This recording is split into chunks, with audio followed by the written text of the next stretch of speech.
A la hora que corresponda, buenos días, buenas tardes o buenas noches. Mi nombre es Alejandro Leal Malpica y curso el cuarto semestre de Preparatoria Tech Campus Cumbres. El día de hoy les voy a presentar mi tesis argumentativa del libro El Lector, la cual se basa en la Segunda Guerra Mundial, publicada en 1995.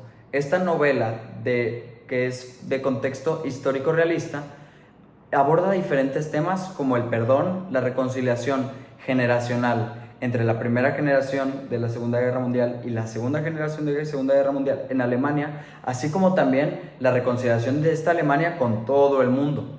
Me gustaría comenzar con una frase específica que dice: el perdón no cambia el pasado, pero sí amplía el futuro. Paul Lewis-Post. El perdón, citando la RAE, es la reconciliación, atraer y acordar los ánimos desunidos. Ok. La primera generación de la Segunda Guerra Mundial son todas aquellas personas que indirecta o directamente formaron parte de la Segunda Guerra Mundial. Es esta generación de todas estas personas que fueron nazis o tuvieron parte directa de relación con todo lo que sucedió en la Segunda Guerra Mundial, específicamente los alemanes. Estos conceptos se le adjudican para separar las consecuencias que sufrieron una generación y otra. La segunda generación son sus sucesores, los hijos de la primera generación, los cuales causan muchas consecuencias y muchos problemas en la segunda, porque las consecuencias, bastantes consecuencias que se vivieron de la Segunda Guerra Mundial, las sufre la segunda generación y no la primera, quienes fueron responsables de los actos de la Segunda Guerra Mundial. Ahora, citando, el objetivo de mi ensayo es demostrar que la obra de Bernhard Schlink, El Lector, publicada en 1995, utiliza a Hannah y a Michael, personajes protagónicos de la obra, como un símbolo de la primera generación y sus consecuencias en la segunda, así como la representación de la reconciliación global con Alemania. Durante 30 años, en el fin de la Segunda Guerra Mundial, me voy a concentrar en la posguerra, que es aproximadamente de 1958 a 1974, donde suceden históricamente y literariamente la mayoría de los hechos de la novela y de las cosas de las que les voy a hablar. Bueno, esto se va a justificar a través de 3 elementos literarios, los cuales son la relación de Hannah y Michael, la contextualización de la obra, que es bastante importante para entender el contraste de los símbolos y de la relación de Hannah y Michael, y por último, 3 símbolos de la vida de Hannah que se ven representados con la reconciliación del global en Alemania. Utilizan a este personaje Hannah específicamente más en el tercer capítulo como un símbolo de todo lo que sucedió en Alemania y cómo se envuelve globalmente para reconciliarse con el mundo. Específicamente hablando sobre mi primer argumento, el cual es hablar sobre la relación entre Hannah y Michael y cómo este es un contraste o un símbolo de la primera y segunda generación, voy a explicarles un poquito acerca de la novela.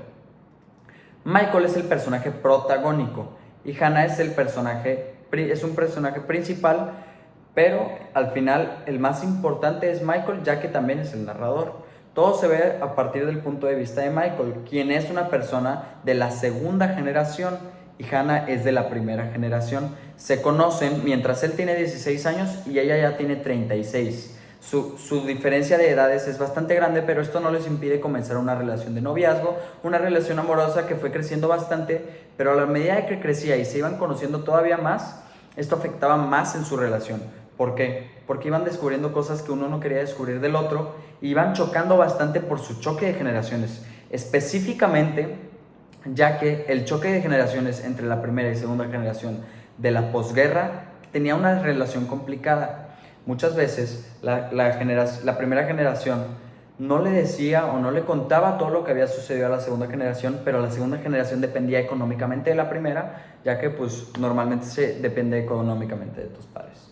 Ahora, muchas de las consecuencias que sufrió la segunda generación, la primera generación no las sufrió porque ellos crecieron ya que había pasado la Segunda Guerra Mundial.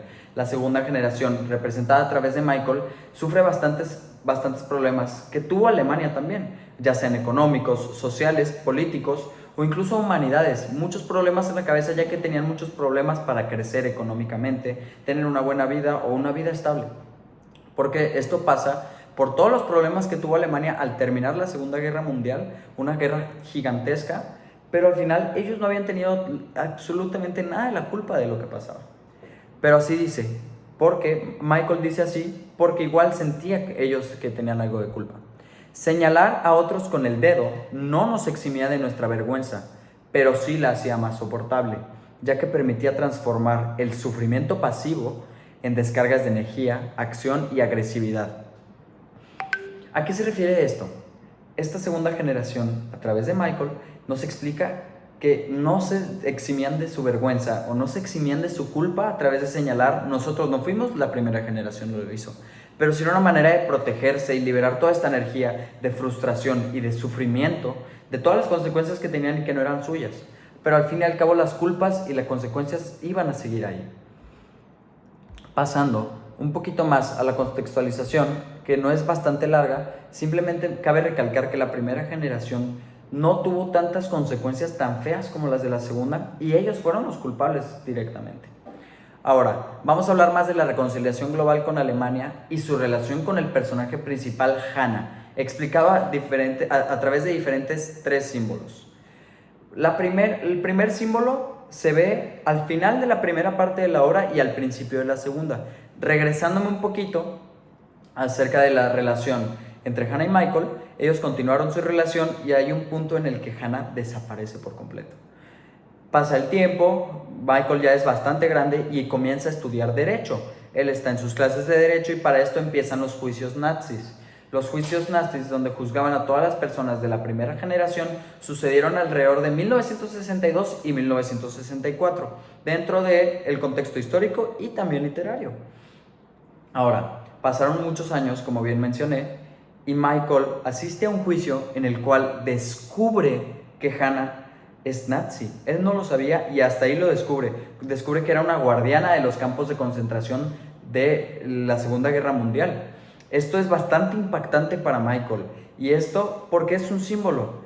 Porque muchas veces sucedía esto en el contexto histórico real, donde los hijos ya creciendo, a lo mejor si tenían ya a lo mejor unos 15 años para 1962 y ya había pasado suficiente tiempo de la Segunda Guerra Mundial, se enteraban de todo lo que había sucedido con sus padres y todo lo que habían hecho sus padres. Incluso enterarse de que sus padres eran nazis era algo devastador para un hijo. Este es el símbolo que se representa a través de cuando descubre Michael que Hannah era una nazi. Como segundo símbolo, tenemos la reconciliación global con Alemania directamente. ¿Qué sucede aquí? Hannah es enviada a la cárcel y se le exime de la cárcel hasta 1973. Es una fecha muy específica. ¿Por qué? Porque la ONU se creó en 1945 a partir de todo lo que sucedió con Alemania y la Segunda Guerra Mundial para impedir que sucedieran cosas así. Se consideraba la unión de todas las naciones y se consideraba algo que iba a impedir y que iba a ayudar a florecer toda la relación entre diferentes países, pero no se permitió que entrara Alemania. Hasta 1973 se le da el perdón y se le permite entrar a las Naciones Unidas. Mismo año en el que se le permite salir de la cárcel a Hannah. Entonces aquí una vez más, Bernhard Schlink utiliza a Hannah como un símbolo de toda Alemania y el momento en el que perdonan a ella es el mismo momento históricamente hablando en el que la ONU perdonó Alemania y en el que en el mundo decidió perdonar todo lo que había sucedido. Por último tenemos algo bastante sencillo. Al morir Hannah, después de un suicidio, deja todas sus pertenencias al pueblo judío. En 1975 hizo exactamente lo mismo Alemania.